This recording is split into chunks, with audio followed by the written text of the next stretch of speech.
Here we are. We meet again. Day 3. Meditations for mortals. Something fell. It's my skull. One of my skulls. We'll just set that right there. Alright. Day 3, we're putting in the work. We're showing up, doing our meditation. We're gonna sit cross-legged and read to you like a kindergartner teacher. Today's lesson, day 4. Again. Oh, wait, what? Day 4. Day 3. You are free to do whatever you like. You need only face the consequences. Pretty good. Pretty good. Start. It's true. You're free. You're free to do whatever you want. You're free to kill people. You're free to do whatever. You're free in life to do whatever the fuck you want. Whatever you can imagine. But no, there's consequences. You're gonna face the repercussions. You wanna kill somebody? Go kill somebody. Don't kill people. I'm not advocating that here. I'm just saying, if you wanna beat up a 5-year-old child, don't do that. I'm just saying. You're free to do it. You are. Don't come at me. I can do whatever I want right now. You can do cocaine.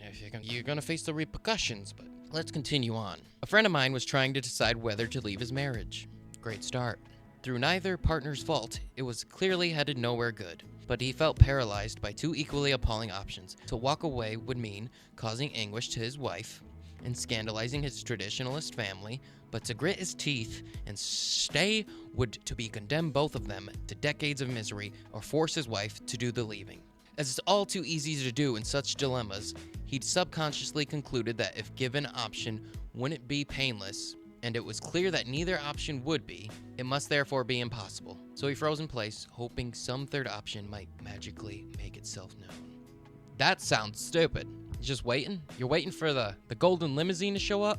Nothing. You gotta make a choice, because not making a choice is a choice. So he did make a choice. It was a deer in headlights situation. He didn't make a good choice. Let's continue on and see what this guy does. It took a while before it dawned on him. All right, we're changing our leg position. We're gonna get a little extra comfy. We're leaning in, facing you. It took a while before it dawned on him that there was a different way to approach the situation, not a third option, but a new perspective on the existing ones. He saw that he could acknowledge that leaving would be terrible, yet that if it mattered to him enough, he was free to do it anyway, and to deal as responsibly as he could with the resulting awfulness as the price he was willing to pay. Facing this truth that the choice would come with cost, and that he would elect to shoulder them, gave him the psychological room for maneuver he'd been missing. He left. It was awful, but life moved on. So he did make a decision. Good on him. He did sit a little while. You gotta make a move. Correct course as you go. Otherwise, you're just wasting time. You only got so much. We're finite human beings here. At some point, as you seek to spend more of your finite. Oh my God. Did I subconsciously read that? At some point, as you seek to spend more of your finite existence in the ways that feel most meaningful to you, the thought will inevitably occur to you that you can't make a certain choice about your time, however much you'd like to, because the circumstances simply don't allow it. The obstacle could be as weighty as the belief that you can't walk away from a marriage or a dispiriting career because of the emotional or financial impact on yourself or the others. Or it might be as mundane as the notion that you can't spend half an hour on an exhilarating creative project today because there are too many emails to be answered or too many household chores that need to be completed first. These are valid concerns, but the idea that they eliminate all room for choice isn't entirely correct. The truth, though it often makes people indignant to hear, is that it's almost never literally the case that you have to meet a work deadline. Honor a commitment. Answer an email, fulfill a family obligation, or anything else. The astounding reality, in the words of Sheldon Kopp, genial, brilliant American psychotherapist who died in '99, is that you're pretty much free to do whatever you like. You only need to face the consequences. It's good stuff so far. So you have paths in life, and you're gonna have to take one, but sit still, look at both paths, envision yourself on each path, weigh the consequences. Which one sounds better to you? Which one? So far, it's like choose your suffering. What are you willing to suffer? Which one sounds less painful? Do that one. Stuff's gonna suck. You're gonna have to deal with it. That's life. All right, let's continue on. Consequences aren't optional. It's in the nature of being finite that every choice comes with some sort of consequences, because at any instant you can only pick one path. You must deal with the repercussions of not picking any of the others. Spending a week's holiday in Rome means not spending that same week in Paris. Avoiding a conflict in short term means dealing with whatever might result from letting a bad situation fester. Freedom isn't a matter of somehow wiggling free of the cost of your choice. That's never an option. but of realizing, as Scott points out, that nothing stops you doing anything at all, so long as you're willing to pay those costs. Unless you literally being physically my vocab don't go this far, man. Unless you're literally being physically coerced, I know what it means, but I can't say it. Coerced into doing something. The notion that you have to do it in the truth means that you've chosen not to pay the price of refusing, just as the notion that you absolutely can't do something generally means you're unwilling to pay the price of doing it. You could quit your job with no backup plan. You could book a one-way ticket to Radio de Blah Blah, or rob a bank, or tell your social media followers your honest views. The conservative American economist Thomas Sowell summed things up with a bleakness I appreciate, insisting that there are no solutions, only trade-offs. It's a good way of putting it. No definitive answers, but if your answer is to go do this, well, you're trading something off. The only two questions at any moment of choice in life is what the price is and whether or not it's worth paying. This can come as a revelation and liberation to the anxious among us. Partially because it cuts genuinely agonizing choices down to a more manageable number, but also because it reminds us that the most of the potential consequences we find ourselves agonizing about don't remotely justify the angst. If ignoring an email causes its sender a flicker of irritation, or if your in-laws frown at your approach to parenting, the correct response might very well be, so what? Laura, see, that is a good, do it fucking your way. Do it your way. Do it. Just do it. Fucking do it. So what, Laura? Laura Vanderkam, who has interviewed many working mothers for books of how to manage work and family life, frequently hears versions of the same refrain. I can't relax in the evening until the children's toys are tidied away. But the reality, of course, is that you absolutely can relax with the toys tidied away. There is no 11 p.m. home inspection with someone coming around to see if the toys are picked up, notes Vander. You need only be willing to pay the price of relaxing in such circumstances, which is less than pristine home. There's an elephant in the room here that can't be tidied away, of course, which is that consequences of any given choice might be vastly more severe for some people than others. There are those who'd get fired if they ignored a few emails, or violently abused for a toy-ridden house. But these grossly unfair realities don't change the fact that each choice is always and only a matter of weighing the trade-offs. If a path you'd love to take is genuinely likely to leave you distraught or seriously harmed in some other way, then you probably shouldn't take it.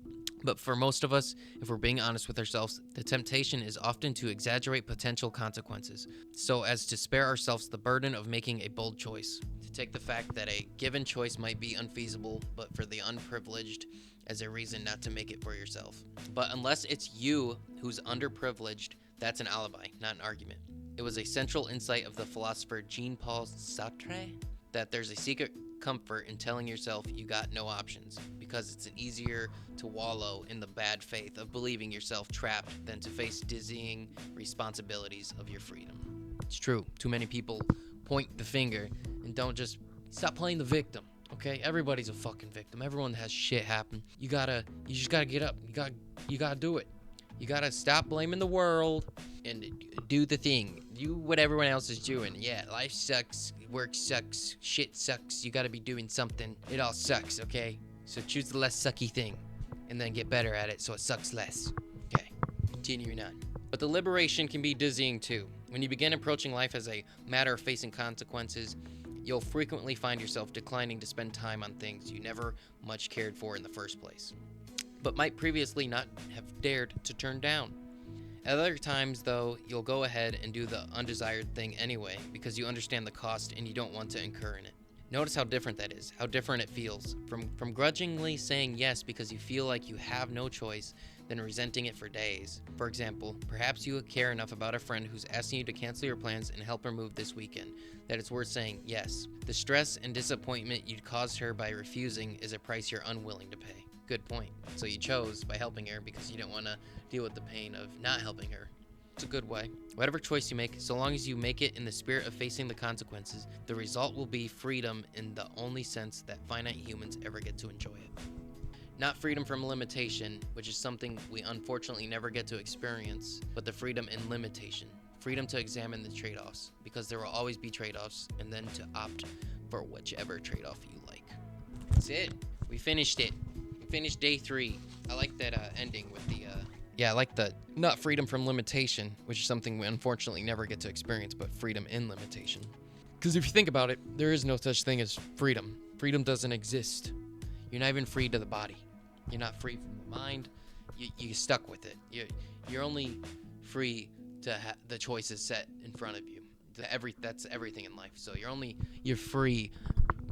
You're free in a way. Like, I'm here and I'm free to do what I want in this scenario.